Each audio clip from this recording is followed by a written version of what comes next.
Монголын багш нарын баярын 50 дахь өдөр нийслэлийн боловсролын газрын 85 жилийн он хүрээнд хангуул дүрэг сургууль цэцэрлэгийн багш нарыг хүлээн авч хүндэтгэл үзүүллээ. Багш хэмээх хэрхэн хүндтэй албыг нэр төртэй хашиж яваа 753 багш нар уг хүндтгэлийн арга хэмжээнд оролцлоо. Энэ жилийн багш нарын баярын нэгэн онцлог нь боловсролын чанарын шинжилтийн хүрээнд сургуулийн цөм хөтөлбөрийг 3 дахь жилдээ амжилттай хэрэгжүүлж байна. Мөн хангуул дүргийн хувьд хүүхдэд ээлтэй хангуул хөтөлбөрийг амжилттай хэрэгжүүлж байгаа юм.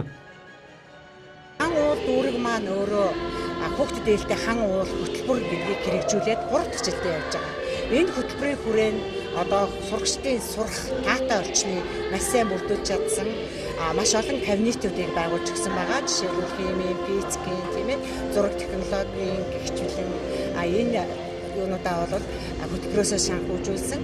Дээрээс нь бүх цэцэрлэгүүдээ бол бүгдийг камержуулсан байгаа. Одоо эцэг эхийн утастай холбож байгаа. За дээрээс нь багш нар маань, сурагчид маань өөрснөө хөтөлбөртөө одоо хөтөлбөр боловсруулаад оролцдог. Багш сурагчдын чадвар маш дээшилсэн байгаа. Түүнчлэн хүүхэд бүрийг хөгжүүлэх, боловсролын чанарын шинжилтийг хэрэгжүүлэхэд үнэтэй хувь нэмэр оруулж буй багш нараа урамшуулж нийт 218 багш яам нийслэл дүүргийн шагналаар шагнагдсан юм. Тэгэхээр миний хувьд бол би боловсролын одоо энэ салбарт 19 жил ажиллаж байна. Тэгээ өнөөдөр ардын боловсролын тэргүүний ажилтан цул тэмдэг авсандаа баяртай байна. Тэгээ намайг дэмжиж байсан хангуул дүргийн 10 дугаар сургуулийн захирал хамт олон минь за үнэхээр одоо тэнд сэтгэлийг нь хөвөлж яадаг олон мянган шавнартаа хүнд эцэг эхчүүдэд баярлалаа гэж хэлмээр байна.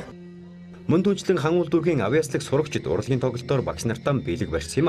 За нийслэлийн боловсролын газрын 85 жилийн он хүрээнд тус бүр 2 сургууль цэцэрлэгийг тэргүүний сургууль цэцэрлэгээр шалгаруулан өргөмжилсэн юм.